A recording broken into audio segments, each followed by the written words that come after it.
Hello, everyone, and thank you so much for joining us today. My name is Ben Lack, and I'm the founder and CEO of Interrupt Media. And our webinar session today is going to be 12 ways to reallocate your event marketing budget and save money.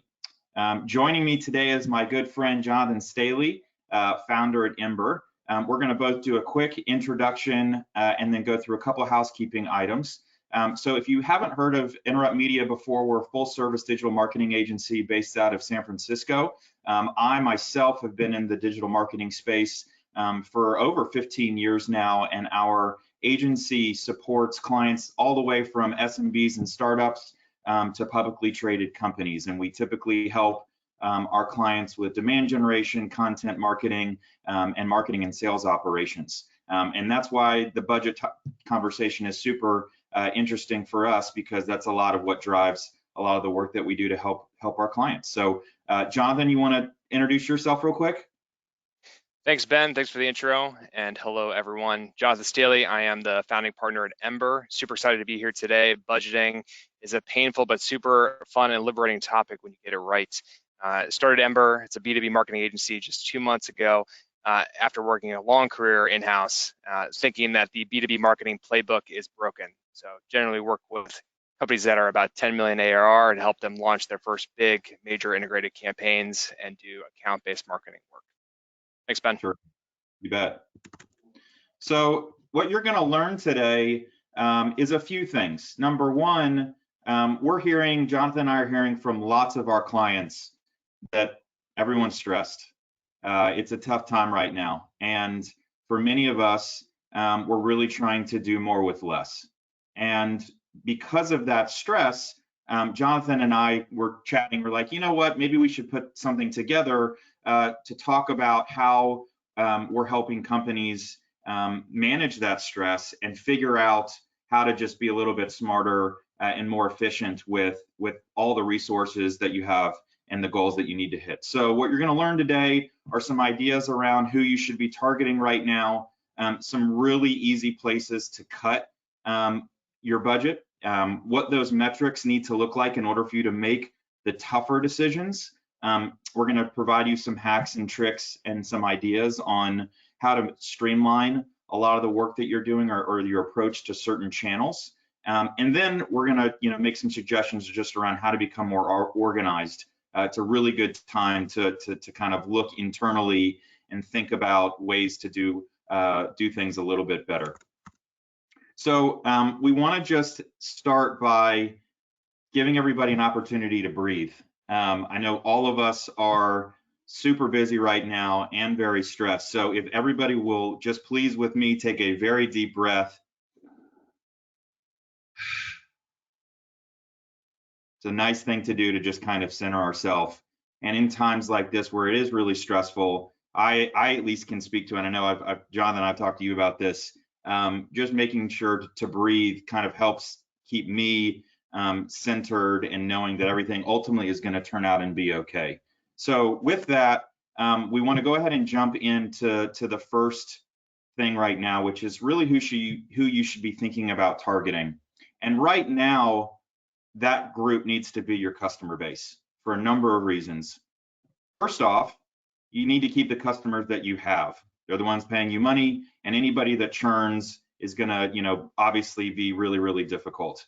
In addition, it is much cheaper from a marketing perspective to upsell existing customers than it is to have to acquire new ones. So what you really should be doing right now is interviewing as many customers as you can in all the different departments that you have relationships with to really try to understand where you can be adding value today. Because in many cases, the value that you're bringing today may not be the value that you need to be bringing tomorrow in order to continue to stay in business with your client or to provide the opportunity to even get more revenue from your client. And I think if you actually go through this exercise, ask a lot of questions, but also do a lot of listening. Sometimes these sessions end up becoming back and forth, and that's really good if it's collaborative in nature.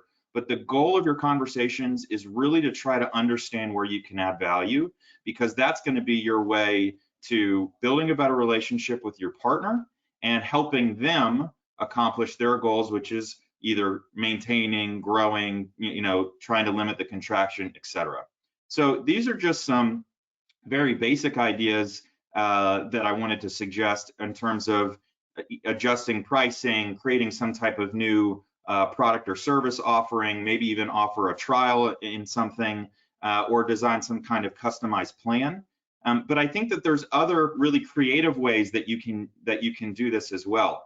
We have a client of ours whose clients are event professionals, and what they're doing right now, even though this has nothing to do with their space, is they're actually hiring personal trainers to do lead virtual exercise classes for all event professionals right now, because as we all know, events are dead, nobody's doing live events. And so for a lot of people, they're out of work or they don't have a lot going on, and they're all, so they're certainly not making as much money. And so, having a gym membership or being able to take classes online with some type of a personal trainer is, an expense that may not be able to be, had right now. And so our client is basically paying for these trainers to jump and do yoga, jump online and do yoga classes and exercise classes and HIIT classes to their customer base, so they don't have to worry about it, and then they can get a little exercise at home and feel a little bit better. So certainly that story is just to say it's not necessarily a straightforward answer here. You may have to get creative to really try to find ways to add value. The last point that I want to make is really thinking about how to personalize that experience with your customer.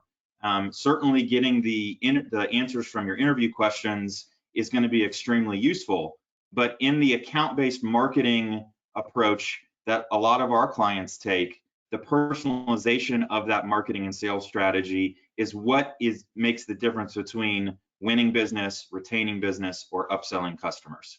And so we want to suggest that in many cases for you, you're doing ABM campaigns for net new business. Consider running ABM campaigns to your existing customer base, because you certainly have learned a lot more about them, and you really can tailor that marketing and sales strategy to the right people with the right message, so that you can hit your objective. So that's kind of the first thing we wanted to lead you with. We're now going to kind of transition into easy things that you can cut, and I'll pass this off to Jonathan to share a few ideas. Thanks, Ben. So our second tip is to rely more on digital. Why? It's really your only choice right now. That's okay. We can accept it and we can work with it. So digital over events, right? We think about where the major budget items are in events. We get caught up in how much it costs you catering, event space rental, just the staffing that you have to do, and really the whole marketing team's time around a major event gets sucked up. You're free from that. You're free from that. Really, that's the event cycle that happens every year that you get pulled into, and you're like, oh, we'd really like to do X, Y, and Z, but we're just pulled into this thing that always has to happen. And so many teams get pulled into repeating what they do every year because that's just what's going on in their industry, and that it's stuck along with the flow. So right now, I do firmly believe that there's a bunch of marketers who are suddenly free from what they had to do last year and are coming up with really awesome creative ideas to help bring revenue into their company. So the good news is you don't have to throw away your great event plan. Events all foundationally sitting on content, keynotes, customer interviews, just the stop and chat that you have with your customers at the event, all that can be replicated. In fact, you don't have to do it in one day. Events happen in kind of the 1 to 3 to 5 day format because of cost concerns, right? Space rental, travel, you got to get everybody in one spot. All the tech rental, AV rental booths, none of that's there anymore. So you can take all that great content and break it out horizontally. Think about if you had a 1-day event that had 9 sessions, now you've got 9 weeks of content that can happen over time. You also get to stay sane and save costs. That same small core team that runs your marketing normally can probably do this over time. Take your event, do it digitally, spread it out over time, get good content out of your plan, repurpose that keynote into something you can run digitally today. So second one, let's jump to digital 2 of 2 here. Some quick tips. Hotel agreements. This is every client we're working with. This is a thing, and people are so quick to pull out the contract. If you haven't already, just it's not too late already. Just hold on looking at the contract for a second. Start thinking about what you want. What could be the best potential outcome? Is this a venue that you go to as a company all the time? Is this a place you want to come back to year after year? Is there something you can change this deposit you've already made or the upfront cost into something else down the line? Think about what you want to do, get creative, because the person on the other end, that events coordinator who's probably losing their commission and really concerned about their job, is dealing with an endless number of people from hotels to major corporate events, from weddings to major corporate events saying, I need my money back. So if you can be a breath of fresh air and have an idea of what you want to do and help them think creatively about what you want to have happen, you're going to get a better result. Because remember, you got a person on the other end of the line whose compensation depends on your contract. So generally, if you can push the cost down the line, if you can get a credit towards an event 2 years from now, think about 24 months versus 12 months. If you can sign a multi-year agreement that starts in 2 years and goes forward, awesome. It's something to work with. Or again, if you can repurpose that credit into something like hotel rooms, if you know you're going to be traveling there a bunch as a team in the coming years, even better. Also, you've got a bunch of vendors. If you think about just all the people you have to hire to pull off an event, a core group usually are the project managers that are in there helping you pull off that event.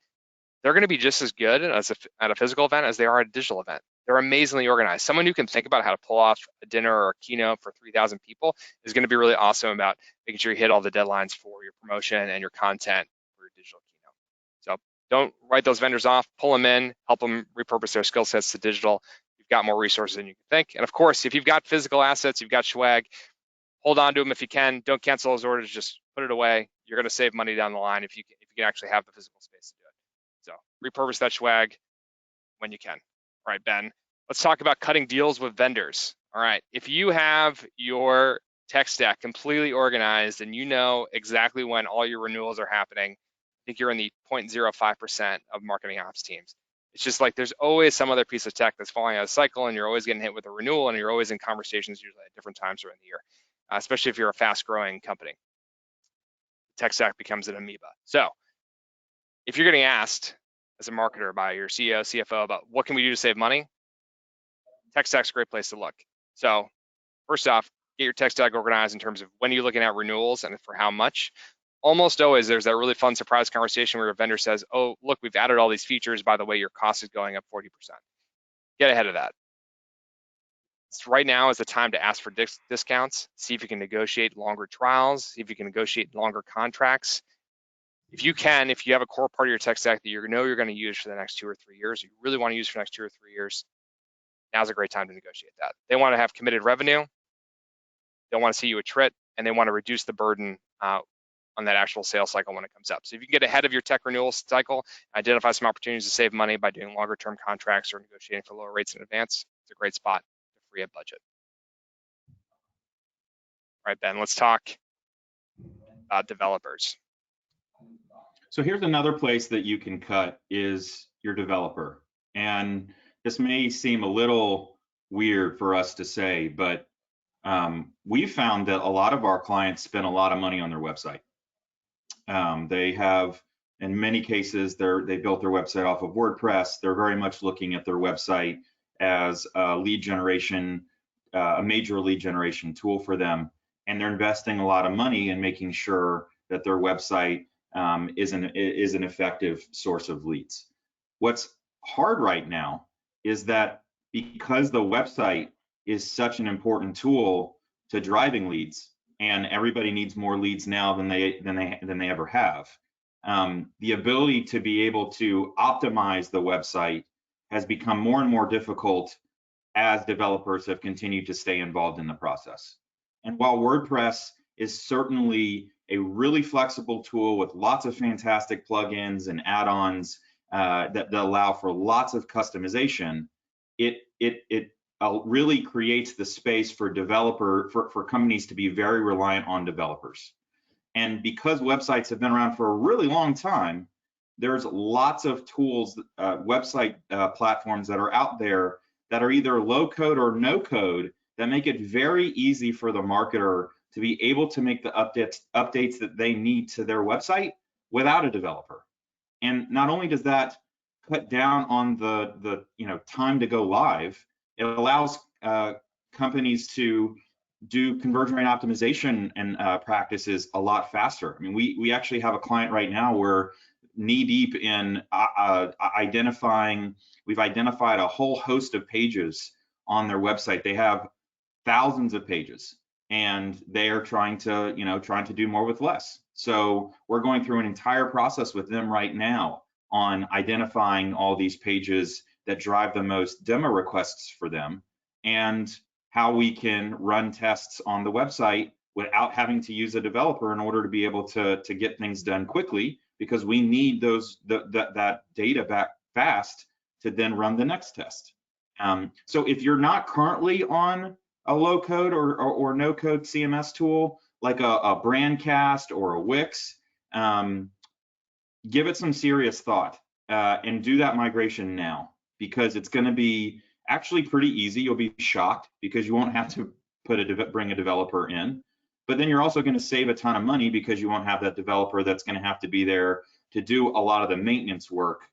You can find a marketing specialist or a junior marketer that can help you maintain the existing site for new messaging or adding pages or even functionality itself. So give this one a serious look. When we looked at clients' budgets, this number has been fairly high, and it can be a pretty easy way to make a cut, but still get even more than what you're wanting to get out of for your website. Jonathan? And if you don't, thanks, Ben. Yeah, if you don't go for the full site move, I mean, giving it a trial run on a campaign around your major customer event that you're now breaking into an 8-week content series is a great opportunity to give it a trial run. Deploy it fast, get up and running. Fastest path to revenue. This is one of my favorite conversations. So if you sitting in a room, got marketing and sales working together to really identify, what can we pull forward? How can we work together as a team to get deals closed now? And when you get down to in a B2B cycle, when you get down to that deal level and you're sitting next to the rep, trying to map out all the individuals and figure out, is there some way, some lever we can pull to help close? It's a lot of fun. And being that close to revenue is a great exercise for any marketing team. You're not going to be upset or really let down by focusing more on the revenue that you can close now, rather than revenue that you can potentially close with a potential program 6 months from now, especially given the economic situation. So what can you do? Sit with sales, help them move pipeline closer to close. Once you've got the revenue now opportunity identified, think about the revenue soon. So you've got evergreen campaigns that are probably running, things that generally bring in money for you over time. How can you augment those? How can you improve what you've already got rather than building from new? Don't overinvest in switching to a coronavirus specific campaign perhaps. Think about what historically worked for you. Those will still work, almost definitely.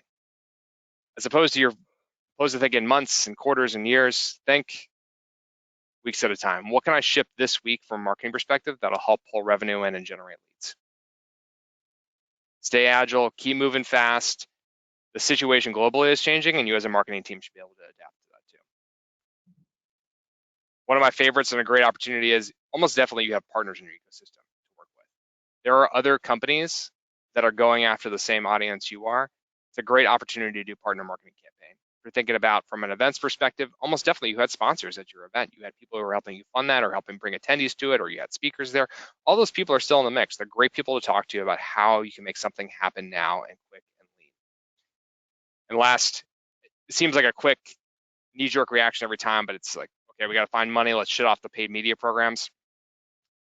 If you can hold a second, especially if those are performing, if those are keeping leads coming in, if those are keeping your inside sales team busy, that might not be the first thing to cut. So first do the analysis, understand where your revenue is coming from. If that's not performing as good, if not better than other channels, it might be time to turn it off. But don't just take the knee-jerk reaction because it's going to hurt you in a month. All right, Ben, back to you. So that's a good segue into talking about how to go create pipeline and revenue from cuts. But I think what Jonathan and I, when we were talking about this topic, we kept landing on was the ability to understand your data in order to be able to be a lot more tactical, not just with the strategy of like, where do we need to go, but then also the work to implement.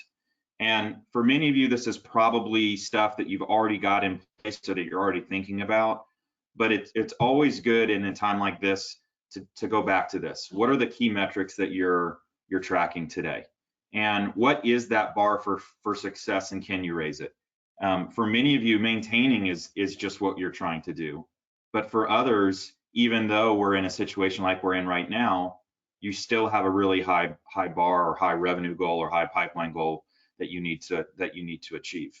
So if you're gonna have to get there, what do you need to do in order to make sure that you hit that number? And having the right visibility in place to understand lead to opportunity, conversion rates, your velocity from lead to opportunity, your close won rates, close loss rates, by segments, by channel, are all going to be things that are really going to ultimately dictate to you which channels and which programs you're ultimately going to invest in.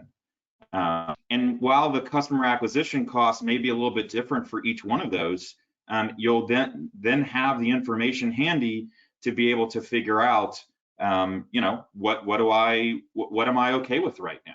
And am I willing to spend a little bit more to acquire net new customers or to upsell existing clients, even if it takes a little bit longer, or maybe it happens faster because I can get the money in today. And so that's really going to be the questions that you should be asking yourself as you think about your budget right now, because a lot of the ancillary stuff that aren't lead and pipeline and revenue driven programs that marketing gets responsible for need to be deprioritized. But if you're going to do this, you've got to have the right tracking in place. And so questions that you should be asking right now are, is your Google Analytics tracking set up correctly? Do you have your goal conversions set up appropriately for you to get this kind of information? Have you documented what your goal conversions are so that if you need to tweak some or change some, that that's not going to get forgotten when somebody leaves the business? Do you have your Google Search Console tracking set up? Are you able to tie those keywords to your funnel stages, to your topics, to your business lines? Can you tie those keywords to the leads that you're generating? Are you able to see what that velocity is now to pipeline and what is growing? Are you able to see what you may need to clean up in order to hit a lot of these key metrics? What are you doing about your segmentation? Have you segmented your target personas as effectively as you can to drive the metrics that you're looking for? Do you have the data available to you to get that information? Do you have everyone's email? Do you have everyone's correct title, industry, where they're based? If you're running territory marketing, are you doing local campaigns in the right way with the appropriate information?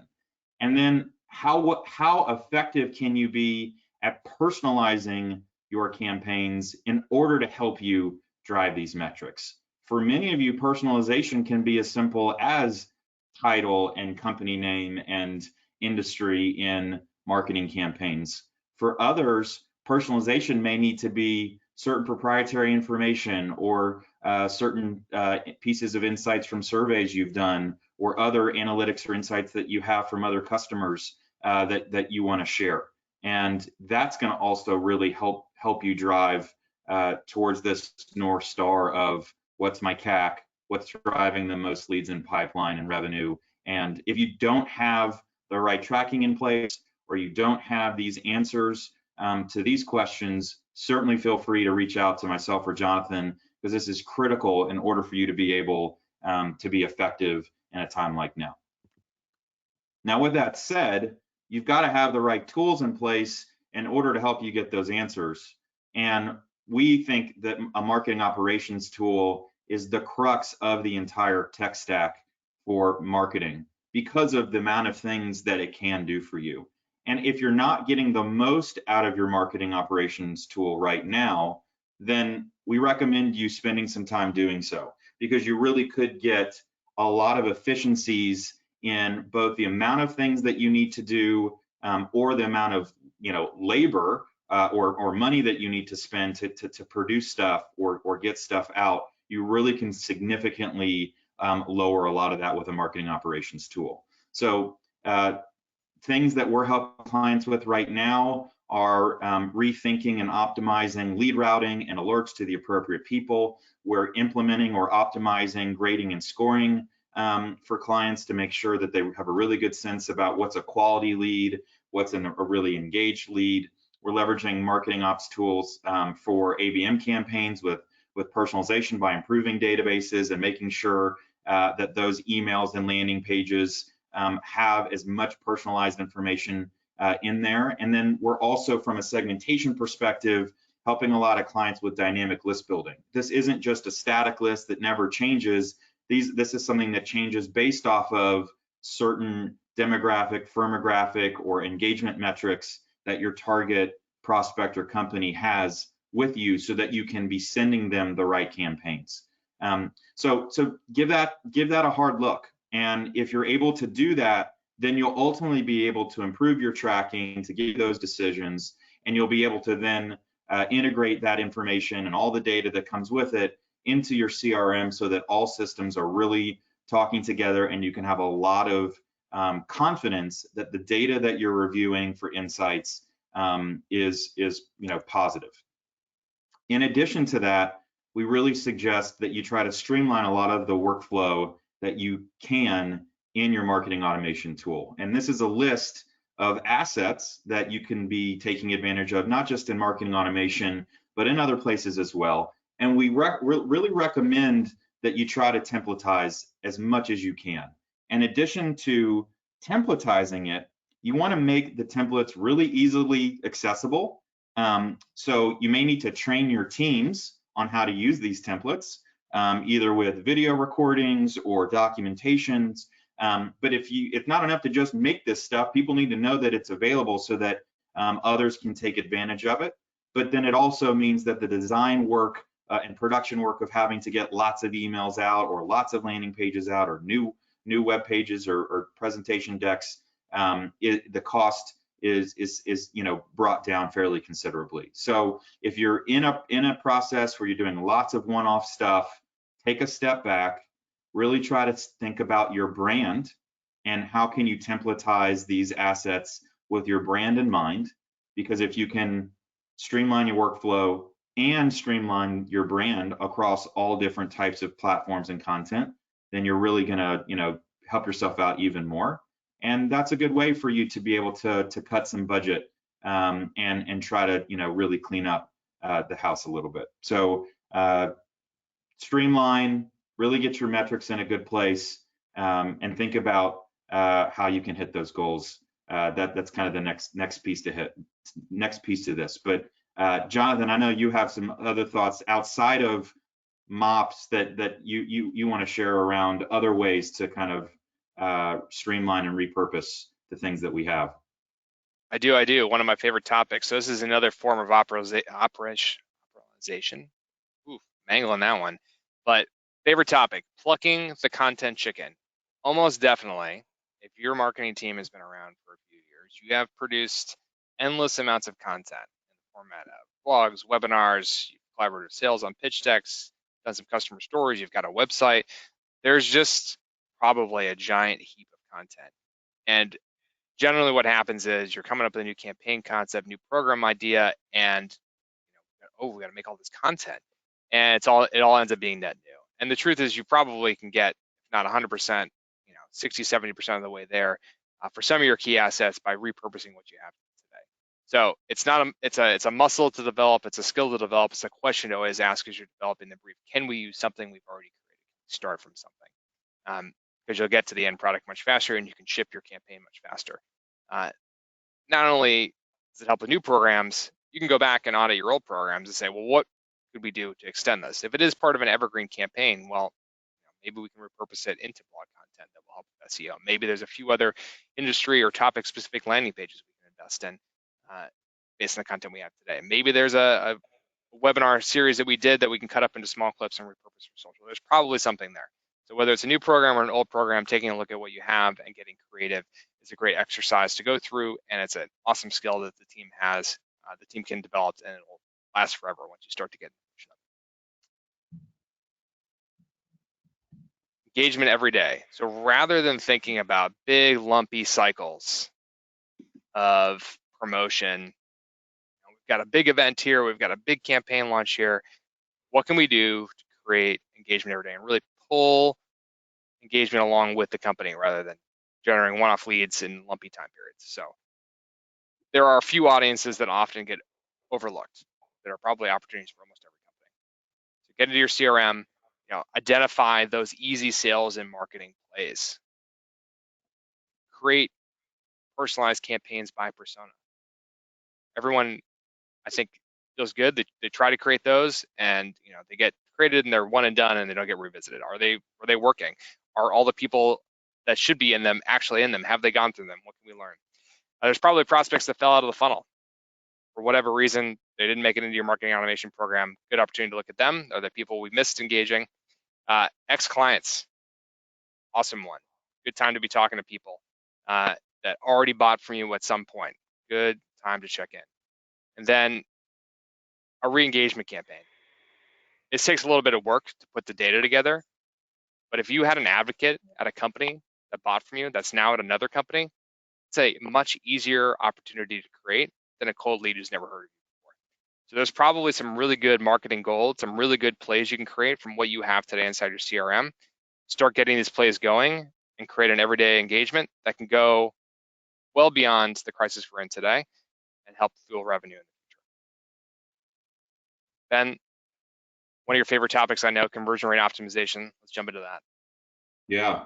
So if you're going to have to cut budget, one thing that we highly recommend, if you have the money already set aside in the budget, or if you don't, you should definitely reallocate some money to conversion rate optimization.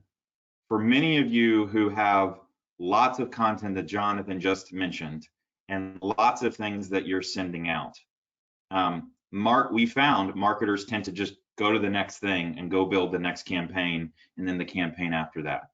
And while that's really important because there's so many assets and messages that marketers need to say at different stages of the funnel or the customer journey to all the different buyer personas, and being able to have 100% coverage is extremely important.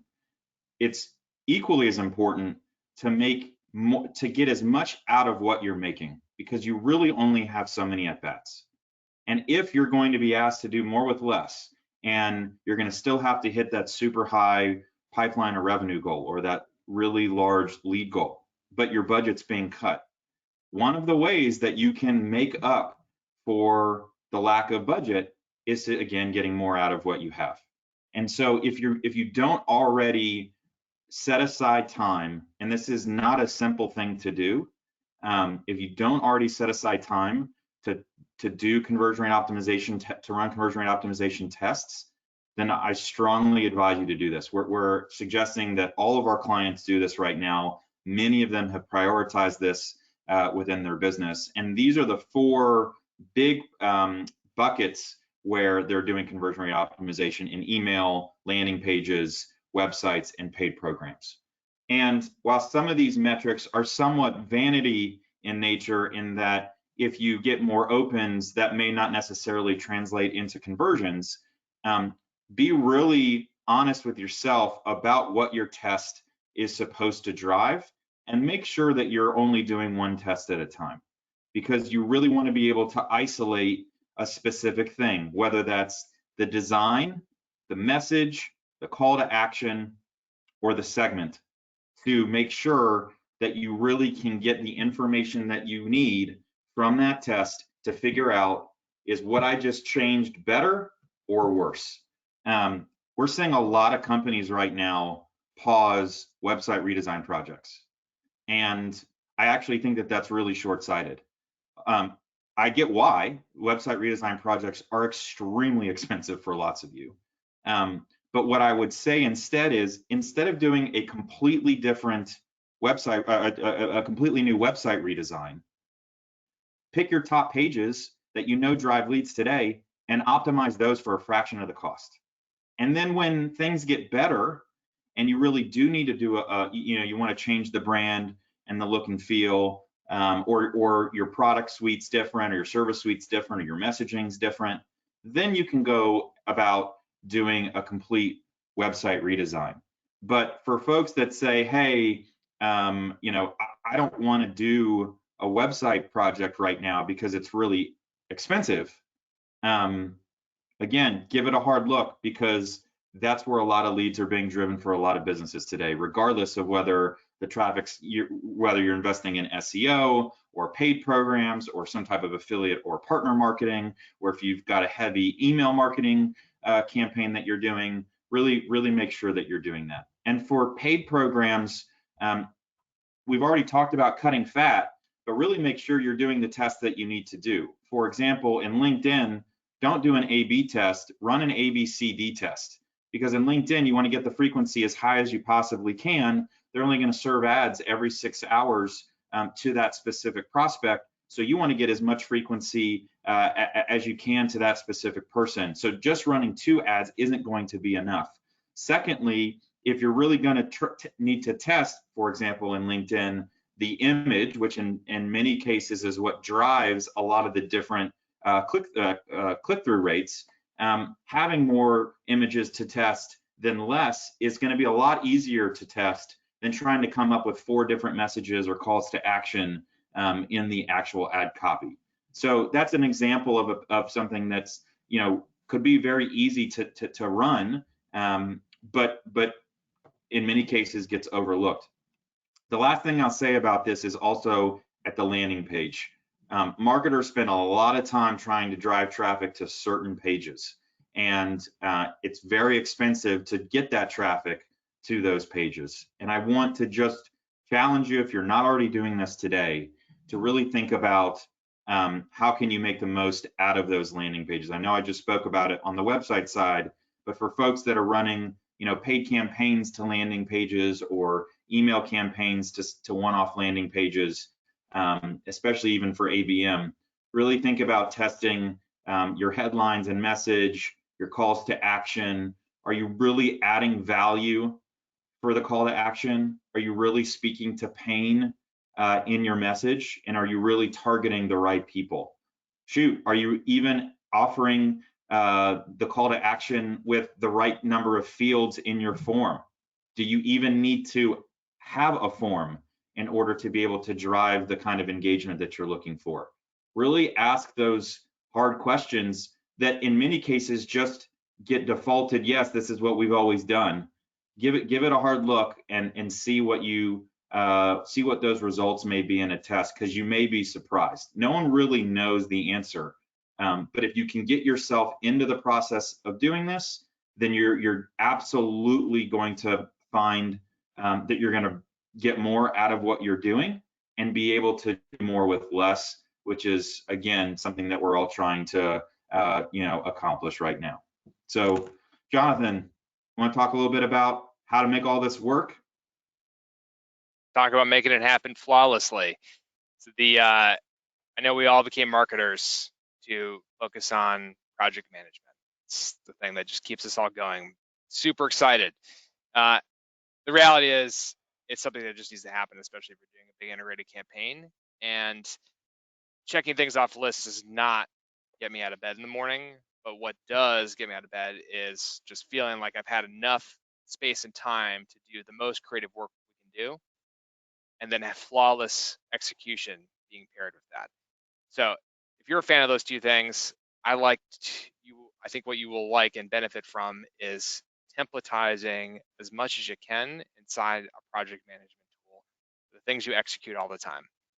If you're having to rethink everything right now, the whole plan for the year is getting reworked, it's a great opportunity to create or revisit the templates that you have inside your project management tool. And if you're not inside of a project management tool and you're managing by email or by Slack, also a great time to think about it. So what I would say is there are some things that are the same no matter what happens.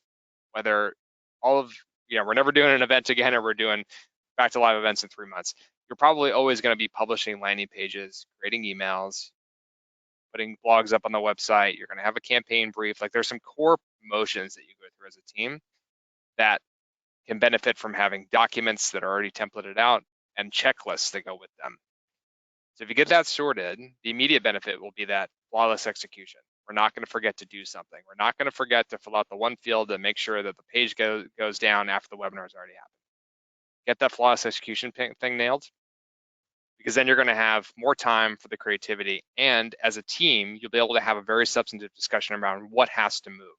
So often when an opportunity comes up, whether it's a positive opportunity or a negative opportunity, so positive being we've been invited by a major partner to speak at an event, or our CEO to speak at an event, or we got some press coverage, or a negative opportunity, we have to decide what's not going to happen this quarter.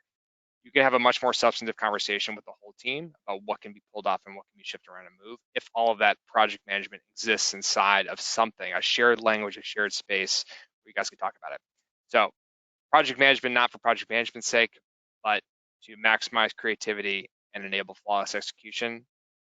Promise today, investing in templates will save you time and allow you to execute faster down the road. And I just wanted to jump in real quick with another thought, is be mindful of the number of meetings that you're having. If you're having to participate meetings or lead meetings, think about how you're running your meetings right now. Do you really need to have as many meetings as you have?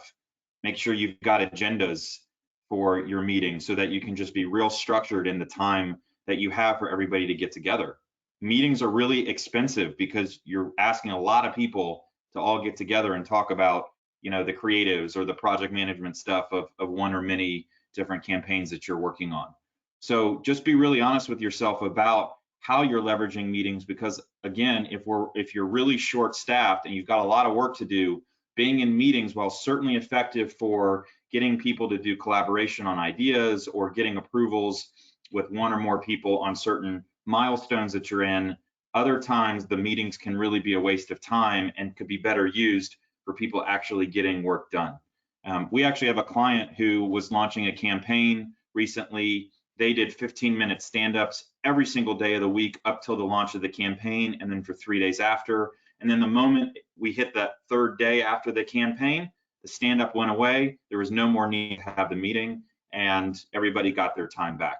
They also moved, instead of a weekly marketing meeting, to a bi-weekly marketing meeting, and there was the agenda was something that everybody could contribute to, and the ask was for everybody to review the agenda before the actual meeting, so that instead of going down the list and kind of giving everybody like a daily briefing of what's going on, you really could spend that time talking through the things that needed to get discussed, so that if there was extra time, everybody could leave the meeting early and get back to work. So I know that that can again be a hard thing to implement, but in a time like this, give that a hard look and see if you can cut down in the number of meetings that you have, or make them better use of the meetings that you have, so that you can just be more productive with the time that you're allocating for work. I was talking to a great facilitator, and they said that our tendency as humans is to talk about the things that we are very comfortable with, some known facts.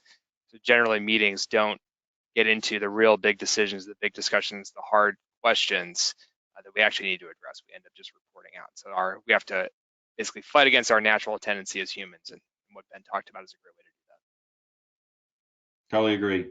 So we wanted to give you guys a bonus tip. We do think that there's an opportunity for many of you to take advantage of outsourcing, especially if you've had to cut full-time folks, which I'm sure it was very difficult to do. But the advantage of being able to outsource is that you're able to take advantage of the variable cost. You could potentially find somebody who has more experience or has had more reps on doing a specific task or initiative that could produce even better with less time. They may have a different kind of a network that they can bring to the table that could be super useful, bring fresh ideas without having to bring on full-time headcount. But this is definitely something that if you're going to have to cut budgets, consultants typically go first because, again, they're variable, but you may want to remix how you have, who your consultant, your team of consultants are, to make sure that you're really getting the biggest bang for your buck. Jonathan, what are your thoughts about this?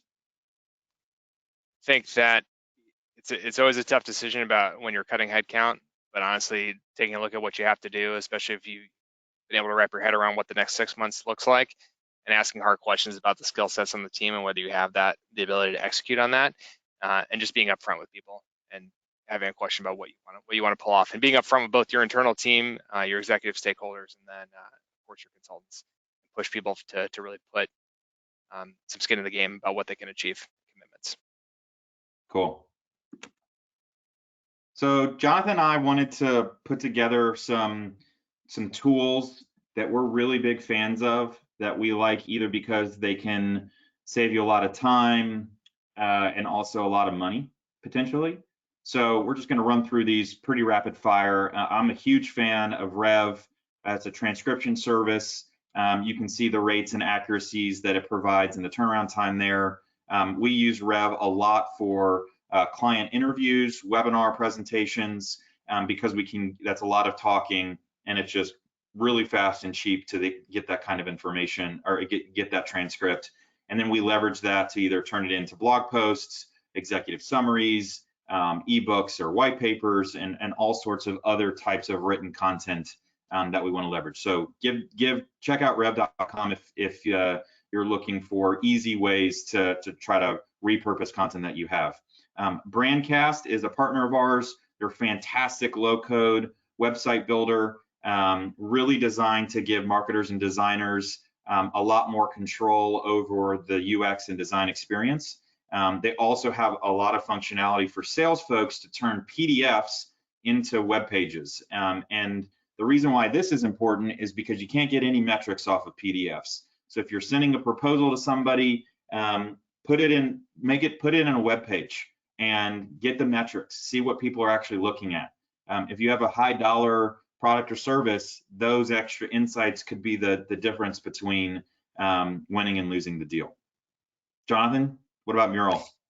Mural, visual collaboration, especially in our remote times where your creative team, your copy team, content, whatever that looks like, are all not sitting with each other in the same room. It's a great tool to put all those upfront ideas. How are we going to achieve this revenue goal with this team all in one spot? It's a great way to get that collaboration together.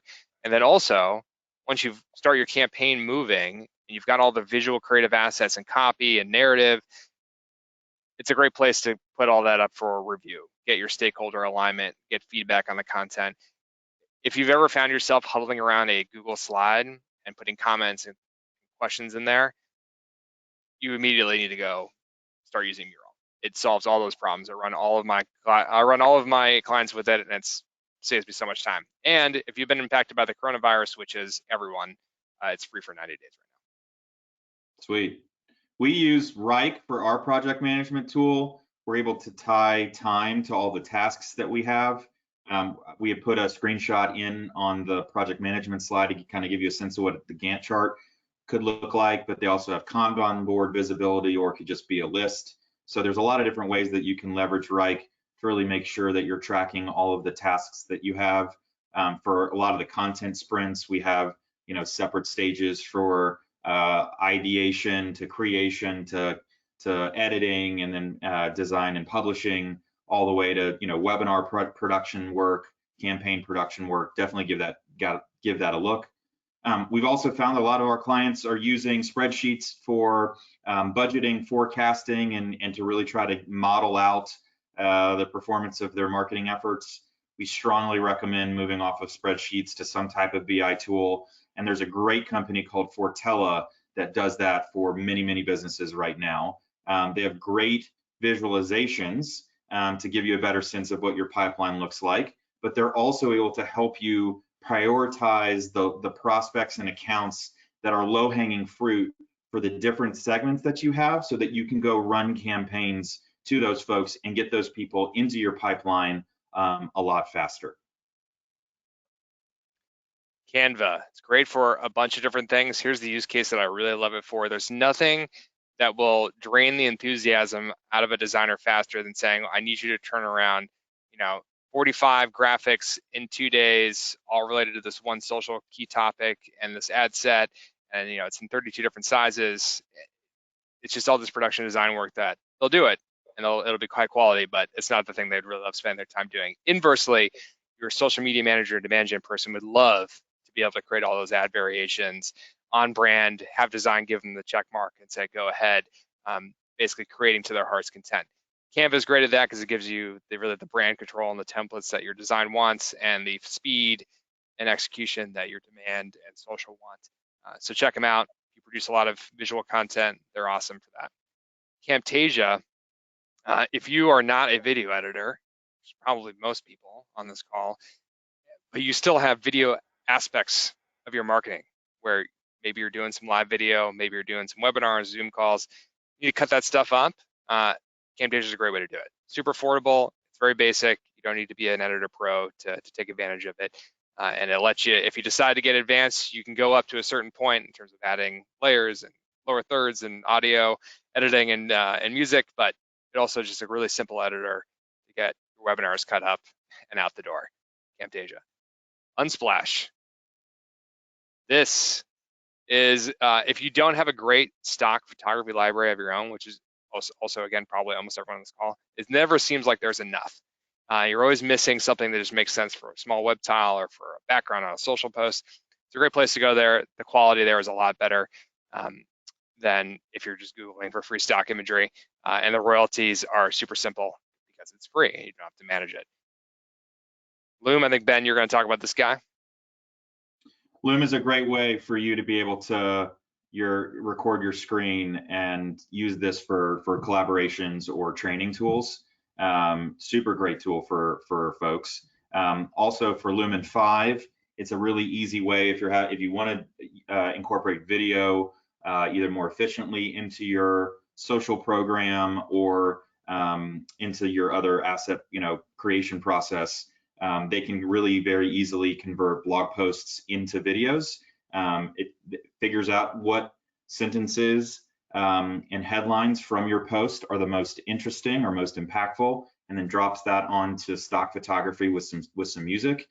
And you can obviously then edit it from there, but it could be as easy as a 15 or 30-second video up to a couple of minutes long, and it takes a lot of the production process out of having to convert written blog content into some type of video. So if you're using these already, that's super awesome. But if you are having to try to do more with less, a lot of these tools are really cost effective or give you the insights you need to make smarter decisions with the resources that you have. So hopefully this list is helpful, and these links all take you straight to these companies' pages. So if you want free trials or meetings booked, certainly feel free to reach out.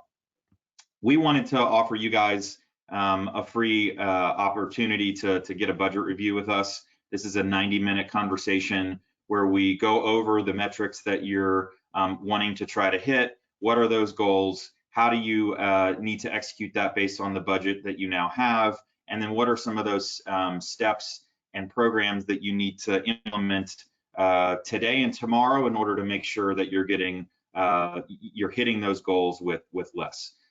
This is something that is available to you for the next week. So if you'd like to take advantage of it, please email marketing@interruptmedia.com and we can go ahead and get you on the calendar to have that conversation. But we strongly advise you to, whether you're going to do this with us or with somebody else internally, really give this the attention that it needs, because your budget unfortunately drives so much of ultimately what you can do in order to hitting your goals. And if you're not really organized and thoughtful about how you're using the money that you've been given, you're going to have a harder time. So with that, we're going to answer a couple of questions that we've gotten from the group.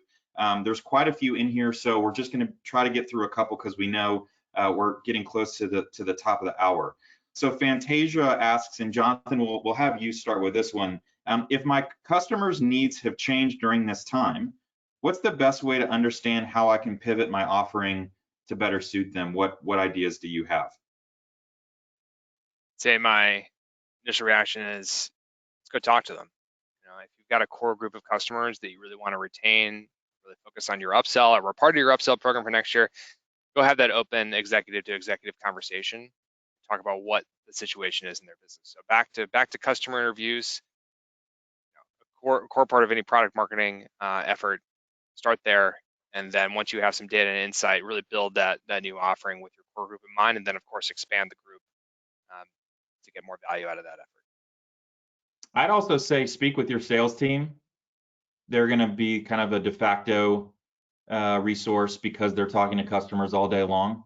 And while they can certainly give you also feedback around the customer needs, they're also going to be, needing to partner with you in going to market, to that customer or prospect, to make sure that the new messaging, the new offering, and such is all aligned. So whatever you end up doing to pivot, Fantasia, make sure that you're doing that in close collaboration with your sales team, because if you do it in a siloed manner, it's going to come off wonky and really hurt y'all's ability to be able to close additional deals with your customers or keep those customers as clients. All right, so next question. Drew asks, for prospects that fell out of the funnel, what ideas do you have for how we could re-engage them? Jonathan, you want to give some thoughts? Yeah, I love this one because this kind of gets into the mystery and the magic of what you can do with marketing and sales. So first off is take a look at who they are and why they were in the funnel in the first place. And if you've got a big enough pool, break them into segments. Is it people that started a free trial? Is it people that got all the way through a long 6-month cycle and then dropped out because of budget reasons? Try to identify a few segments, and then in conjunction with your sales team, if you can get some prioritization in there, then you can start to design the motion around it. If it's just you as a marketer alone, you're looking at the data. What's the reason they were in the funnel in the first place? Again, are they free trial? Is it they were trying to buy but didn't have the budget? Like, can you re-engage them using a variation on the tactic that was there before? Finding a reason to check back in with them. Ben, your thoughts? I would say that when people fall out of the funnel, for me, it's very much a simple conversation of the person didn't see enough value for them to either give time or reallocate money to buy the product or service that is in consideration. And so I think what is going to have to happen in order to get that person back into a conversation is to reposition your messaging for how you can be essential. Because right now, because many companies are contracting, they're just going with what they absolutely need to be doing right now to stay in business or to grow. They don't have as much appetite for trying new things or continuing with initiatives that may not, be more risky in nature, even if there's a high reward. And so I think, while not every tool or product or service is going to be essential in nature, being able to make that argument that the value that they're going to get for the time and the money is so important right now that they've got to act. And so I think to do that while also creates additional urgency, which is going to be important right now because people are so focused on so many things. They're just trying to stay afloat, and the urgency question of how do I make this something that somebody needs to act on now is going to be really important in messaging and offer. So I think that's what I would say as a piggyback off to what Jonathan said. Would you agree with that, Jonathan? I do, yes. Completely. Cool. All right, last question. This is from Cassie. Jonathan, we'll both take this one. Other than developers and full-time staff, do you have any other suggestions for ways to make cuts that won't necessarily kill my growth potential? I think if we're thinking from a staff perspective, it might be, can you extend the skill sets of the people you already have? What's a reach skill that people can take on? So you're getting more out of the current team. Do the same thing with vendors if we're talking about staffing. What skills can they stretch on, and can you negotiate a unique opportunity with them that would outside the normal scope?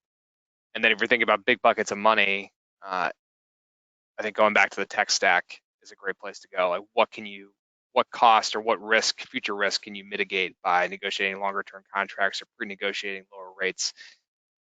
And the same goes for those forecasted events. What can you walk back in terms of commitments? and then also reallocate potentially from those commitments to campaigns you can run now in this new digital world, or run down the line and lock yourself in 12, 24 months. Ben, your thoughts? I would say if I'm thinking about it from a budgeting perspective, ask the question, where's the money going and how is it tied to either awareness campaigns or to leads, pipeline, and revenue? And I could see in the right situations lowering my investment in certain awareness programs, because right now I may just need to focus on everyone that's in the middle of funnel or the bottom of funnel. And so awareness may not be as important today. I know that's a comment of saying, well, you're robbing Peter to pay Paul, but in some instances that may make sense. If you have and this isn't a widespread comment, but just like as an example, we have a client of ours that invests heavily in their social media, but it's not a very big lead driver for them. And so they've actually cut back quite a bit on social media. They've not turned it off completely, but they have cut back on their social media because they get a decent amount of awareness. And instead, that's allowed them to continue to invest as much as they can in paid search programs, paid social programs. Content syndication is really successful for them. And they didn't want to make those cuts because those are the things that were driving leads today. We have another client of ours who has pared back their comms team. Unfortunately, they've had to get rid of somebody, but from a communications perspective, a lot of it was going out and trying to get press or op-ed contributions or pitching to events for presentations and such.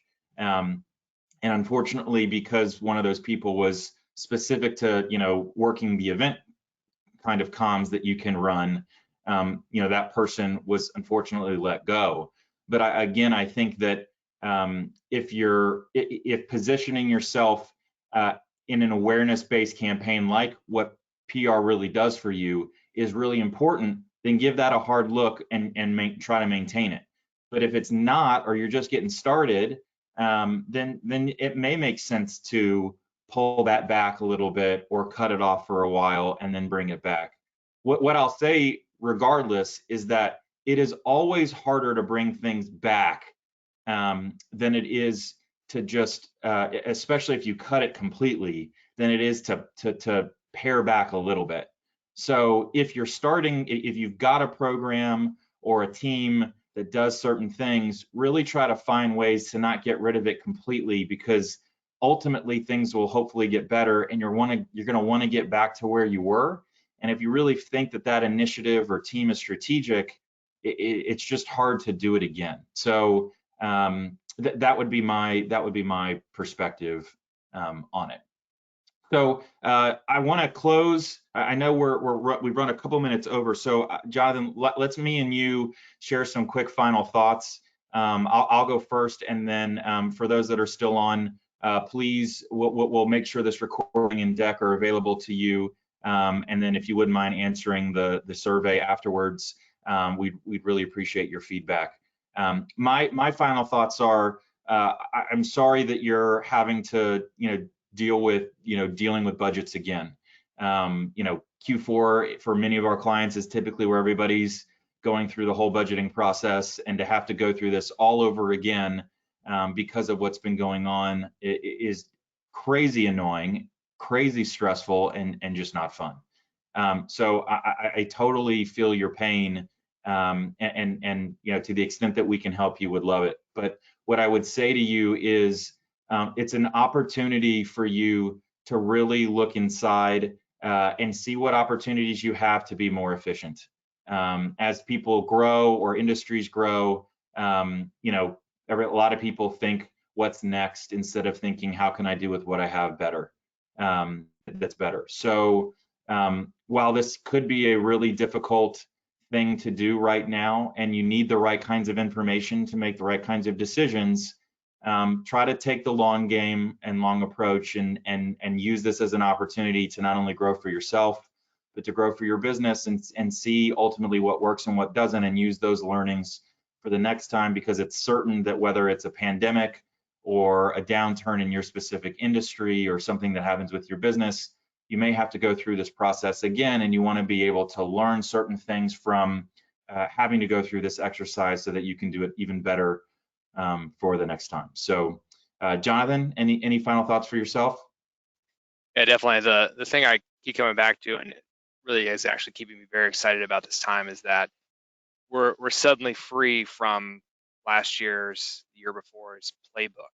We're no longer bound to what we already did, and we don't have this mandate to improve on those specific activities. We can actually get very creative about how we want to achieve our revenue goals. So I do think that right now, marketers in the right place at the right time with the right team are going to make some very creative decisions that we'll be looking back as case studies for what to do when you basically have to throw your marketing plan out the door. So I'm very excited to see what comes from that. I think that there are some people who are approaching and already have launched some very creative reworks of their marketing plan. So know that in disruption, the great news is you're free from what you did last year. The bad news is you have to quickly change what you're doing to work within the new context. And I wish you luck and want to help those that can. Awesome. Well, for those that have joined us, thank you so much for the time. I really hope that this was super useful to you. Jonathan, nicely done. This was fun. If you need to reach out to either of us, we're both available to take phone calls or to help in any way we can. Our email addresses are below. But hopefully we can see you on another future webinar. But in the meantime, hope that you enjoy the rest of your day.